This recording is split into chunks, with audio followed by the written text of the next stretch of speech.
अर्धनारीश्वर भगवान शिव सकल भुवन भूते भावनाभ्याम जनन विनाश विहीन विग्रह भयाम नरवर युवती वपुर्धरा भयाम सततमहं प्रणतो अस्मि शंकराभयाम्। अर्थात जो समस्त भुवनों के प्राणियों को उत्पन्न करने वाले हैं, जिनका विग्रह जन्म और मृत्यु से रहित है, तथा जो श्रेष्ठ नर और सुंदर नारी अर्धनारीश्वर रूप में एक ही शरीर धारण करके स्थित हैं, उन कल्याणकारी भगवान शिव और शिवा को मैं प्रणाम करता हूँ। भगवान शिव का अर्धनारीश्वर रूप परम परात्पर जगत पिता और दयामयी जगन्माता के आदि संबंध भाव का द्योतक है। सृष्टि के समय परम पुरुष अपने ही अर्धांग से प्रकृति को निकालकर उसमें समस्त सृष्टि की उत्पत्ति करते हैं। द्विधा कृतात्मनो देहमर्धेन पुरुषो भवत् अर्धेन नारी तस्याम स विराजम सृजत प्रभु। ईश्वर सच्चिदानंद स्वरूप है। ईश्वर का सत्स्वरूप उनका मातृ स्वरूप है और चित स्वरूप पितृ स्वरूप है। उनका तीसरा आनंद रूप वह स्वरूप है जिसमें मातृभाव और पितृभाव दोनों का पूर्ण रूपेण सामंजस्य हो जाता है। वही शिव और शक्ति का संयुक्त रूप अर्धनारीश्वर रूप है। सत चित दो रूपों के साथ साथ तीसरे आनंद रूप के दर्शन अर्धनारीश्वर रूप में ही होते हैं, जो शिव का संभवतः सर्वोत्तम रूप कहा जा सकता है। सत चित और आनंद ईश्वर के इन तीन रूपों में आनंद रूप अर्थात साम्यावस्था या अक्षुब्ध भाव भगवान शिव का है। मनुष्य भी ईश्वर से उत्पन्न उसी का अंश है। अंततः उसके अंदर भी ये तीनों रूप विद्यमान हैं। इसमें से स्थूल शरीर उसका सदंश है तथा बाह्य चेतना चिदंश है। जब ये दोनों मिलकर परमात्मा के स्वरूप की पूर्ण उपलब्धि कराते हैं, तब उससे आनंद अंश की अभिव्यक्ति होती है।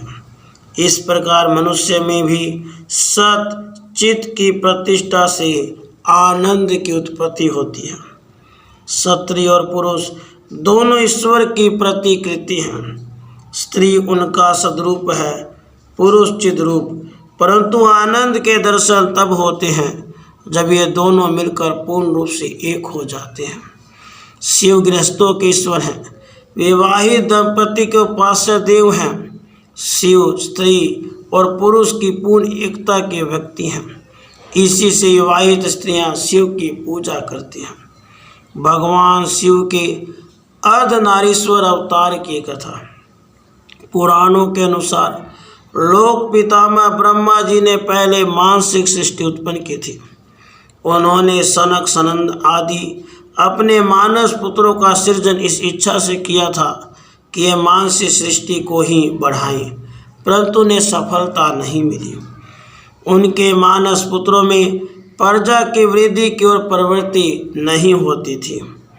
अपनी मानसिक सृष्टि की वृद्धि न होते देखकर ब्रह्मा जी भगवान त्र्यंबक सदाशिव और उनकी परमाशक्ति का हृदय में चिंतन करते हुए महान तपस्या में संलग्न हो गए। उनकी तीव्र तपस्या से भगवान महादेव शीघ्र ही प्रसन्न हो गए और अपने अनिर्वचनीय अंश से अर्धनारीश्वर मूर्ति धारण कर वे ब्रह्मा जी के पास गए।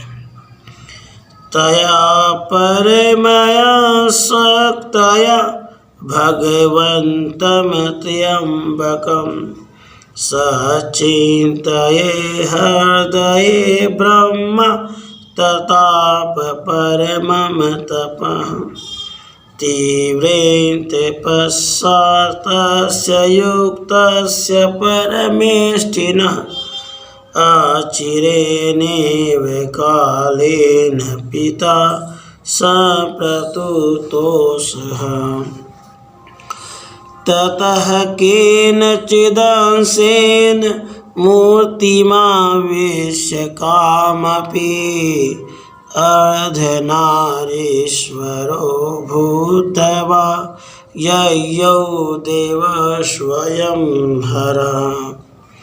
ब्रह्मा जी ने भगवान सदाशिव को अर्धनारीश्वर रूप में देखकर विनीत भाव से उन्हें साष्टांग प्रणाम किया और उनकी स्तुति की। इस पर भगवान महादेव ने प्रसन्न होकर कहा, हे ब्राह्मण, आपने प्रजाजनों की वृद्धि के लिए तपस्या की है। आपकी इस तपस्या से मैं बहुत संतुष्ट हूँ और आपको अभिष्ट वर देता हूँ। यह कहकर उन देवादिदेव ने अपने वाम भाग से अपनी शक्ति भगवानी रुद्रानी को प्रकट किया। उन्हें अपने समक्ष प्रकट देखकर ब्रह्मा जी ने उनकी स्तुति की। उनसे कहा, हे सर्वजगन्मयी देवी, मेरी मानसिक सृष्टि से उत्पन्न देवता आदि सभी प्राणी बारंबार सृष्टि करने पर भी बढ़ नहीं रहे हैं। मैं तुनी सृष्टि हेतु नारी कुल की सृष्टि करने की मुझ में शक्ति नहीं है। अतः हे देवी, अपने एक अंश से इस चराचर जगत की वृद्धि हेतु आप मेरे पुत्र दक्ष की कन्या बन जाए। ब्रह्मा जी द्वारा इस प्रकार याचना किए जाने पर देवी रुद्रानी ने अपनी भुवों के मध्य भाग से अपने ही समान एक कांतिमयी शक्ति उत्पन्न की। वही शक्ति भगवान शिव की आज्ञा से दक्ष की पुत्री हो गई और देवी रुद्रानी पुनः महादेव जी के शरीर में प्रविष्ट हो गई। इस प्रकार भगवान सदाशिव के अर्धनारीश्वर रूप से ही सृष्टि की उत्पत्ति हुई। उनका यह रूप यह संदेश देता है कि समस्त पुरुष भगवान सदाशिव के अंश और समस्त नारियां भगवती शिवा की अंशभूता है। उन्हीं भगवान अर्धनारीश्वर से यह संपूर्ण चराचर जगत व्याप्त है। पुल्लिंगम सर्वमीशानम सत्रिलिंगम विधि चाप्युमाम द्वाभयाम तनुभ्याम व्याप्तम हि चराचरमिदं जगत्।